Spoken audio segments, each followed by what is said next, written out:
All right, the next question is, what are the downsides to having a big presence on social media? And I definitely got at some of them with the whole projection thing. At the same time, I truly think that's something that we all deal with, and the bigger your platform is, whether that be a promotion at work or being big as an artist on Spotify, it's all there, and it's something that I've certainly been challenged with social media and is key. And it's certainly the first thing that comes to mind because it's been the most work, but I think it's also pretty ubiquitous, and everyone on social media deals with it. And I know this because every time I talk to someone about this as an influencer, they're like, oh right, yeah, I totally deal with that too.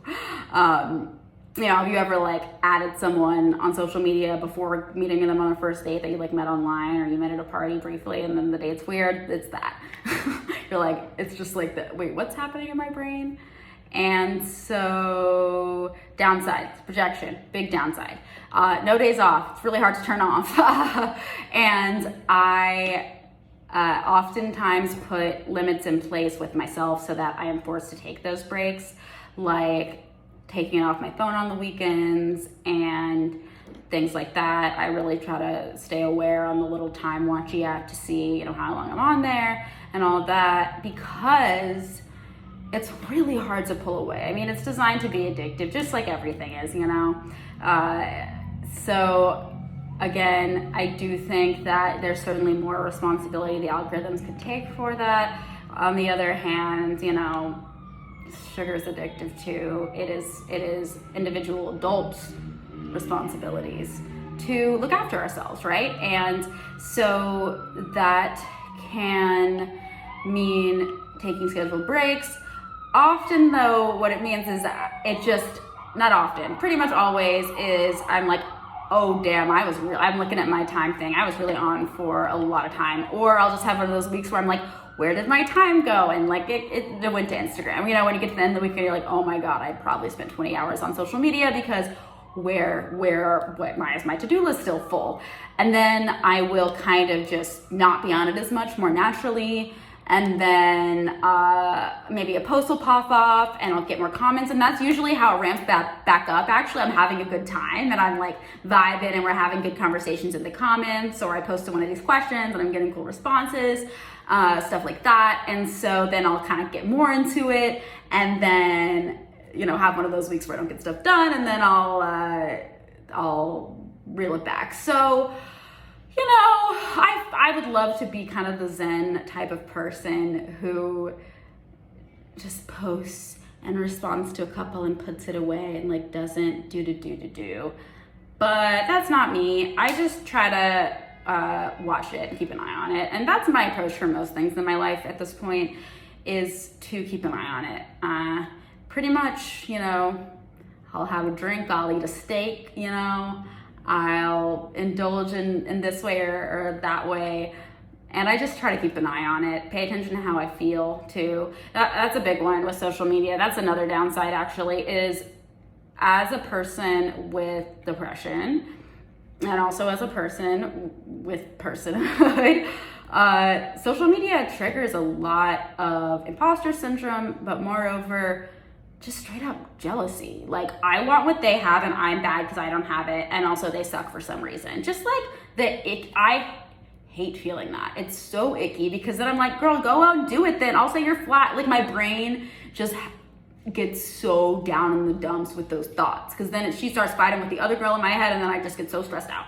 And I think that's progress, certainly, from just what I did as a kid, just looking in magazines and hating myself for not being the girls in the magazines. I'm certainly much further, and the things that I envy are cooler now, I think. I've grown, for me, right now, the things I've been oh, I want that, is people who are playing concerts on TV shows and who are doing these big stadium shows, and I'm like, oh, I want what that person has.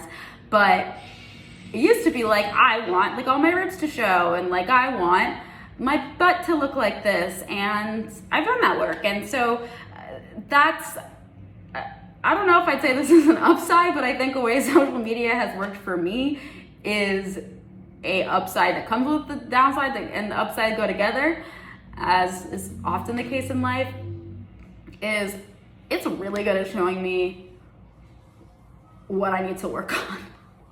Like, if I'm scrolling and feeling some kind of way about a certain type of person, like, the algorithm does not let me shy away. Like, oh, now my entire For You page, or whatever you call it, Discover, is lip filler. Because I was like, I've been feeling like weird about this lip thing.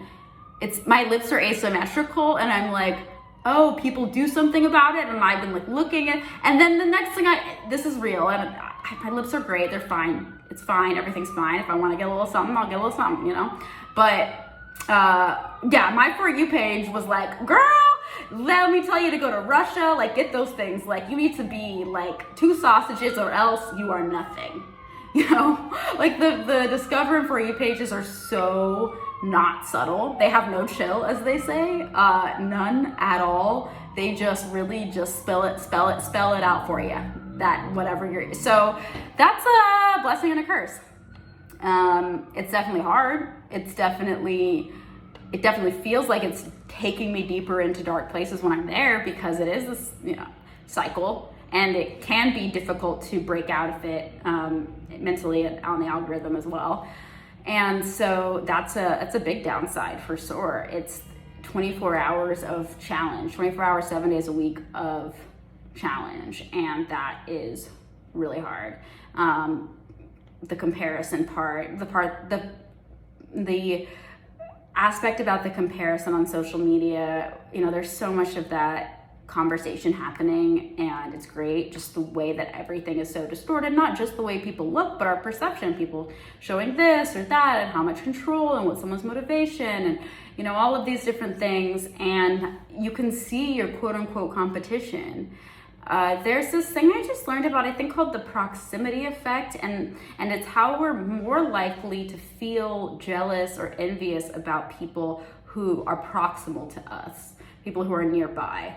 So, you know, sibling rivalry, that's that, because it's, you know, the closest person to you, and they're right there to feel jealous of. And so, you know, that sort of thing. But also, I think social media can create a sense of closeness, whether that's real or imagined. I think it's both. You know, I am closer to people because I am connected through social media, but also not really that close to them if I don't actually know them.